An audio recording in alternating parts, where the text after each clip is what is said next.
I noticed on Lou's on his other channel, the main channel, he has on his community section the animal concert that me and my wife put on in 2009.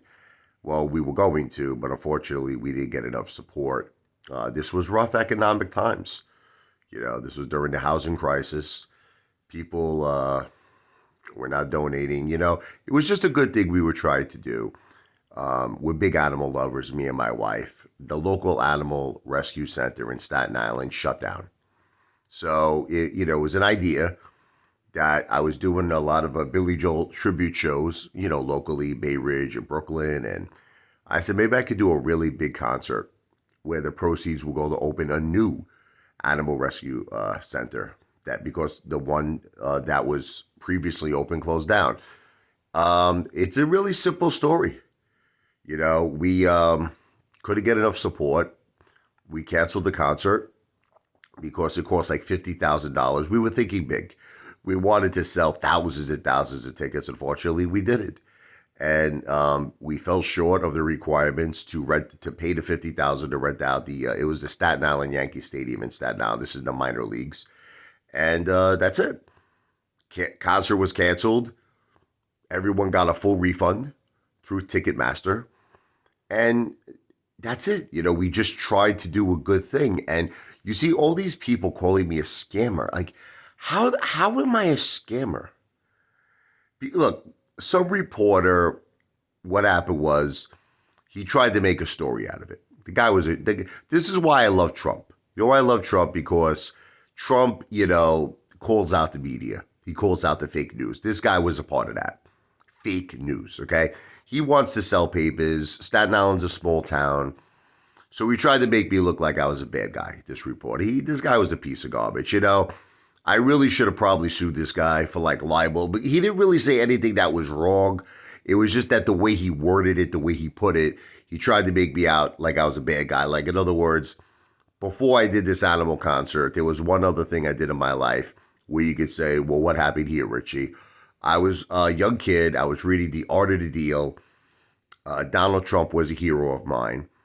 And I just got this crazy, wild idea that I could own a casino.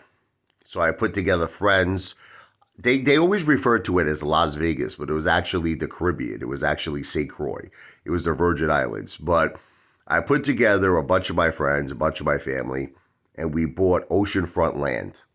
It was about 110 acres. It was zoned for a hotel casino development. I was introduced by a friend of mine to one of Florida's biggest real estate developers, who I flew down and met him. He was going to put up a very large amount of money, like $50 million, to develop the casino. He decided not to do it. I don't want to get into the whole long story of it. He was also asking me at the time to try to find additional investors. So this way he wouldn't have to be fully responsible, to put up all the development money. I made a phone call to a Pittsburgh real estate developer. The guy was like, are you registered with the SEC? I was honest. I told him no. I didn't even know I had to be registered. I was a young man, ambitious, wanted to accomplish a lot of things in my life. I've done a lot. Only if you knew, I had an office in the Empire State Building when I was 21 years old. I've done a lot of ambitious things in my life. So this guy winds up calling up the SEC, said some guy called me up, blah, blah, blah. He's not registered. He's not a broker dealer. He's presenting me with an investment opportunity. I had no idea of any of this stuff. So the SEC sent this real estate developer, I can't mention his name without his consent, a cease and desist order. Because they said, you can't do this. You have to be registered with us as a broker dealer.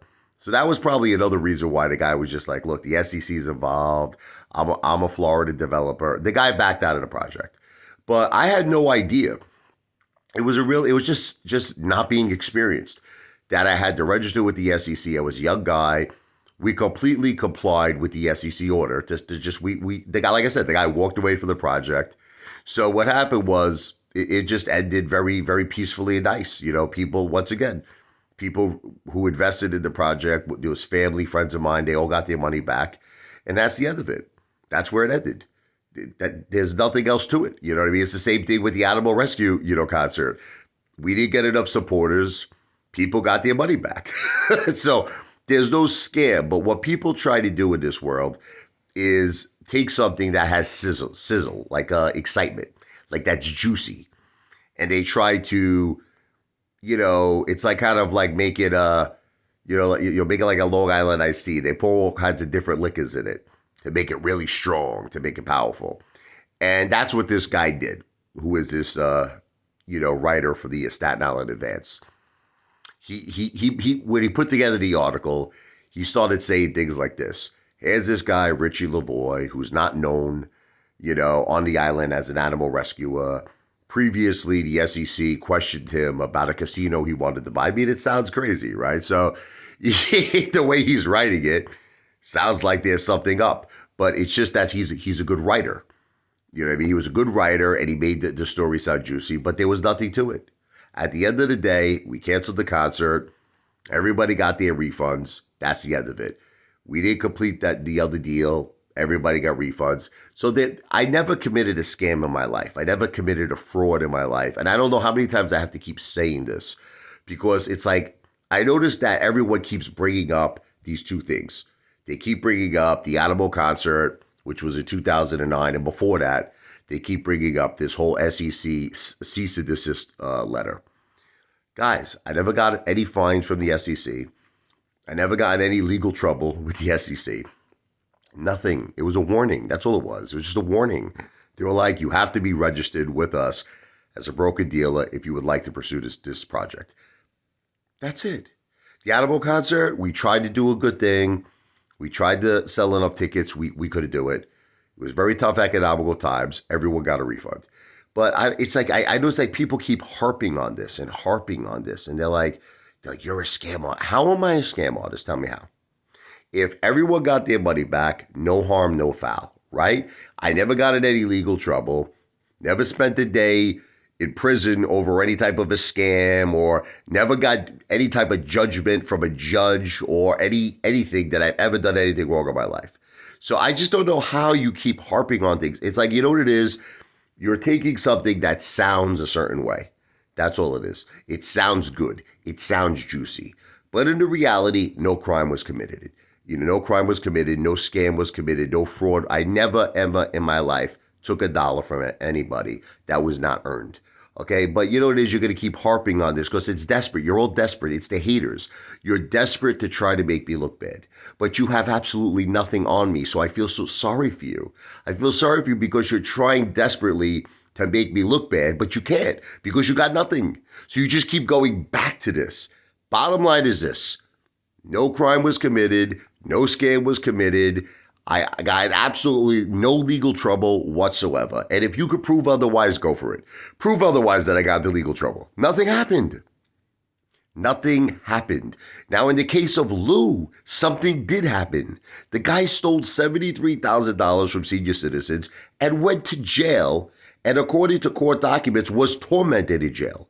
So I just don't know how you always compare me to this guy. This guy is a blatant con man. A blatant con man. And I did nothing in my life ever wrong. Nothing. Nothing my entire life. Never committed a scam. But you keep harping on this. Video is not financial advice. I'm not a financial planner. I'm an entertainer. This video is for entertainment purposes only.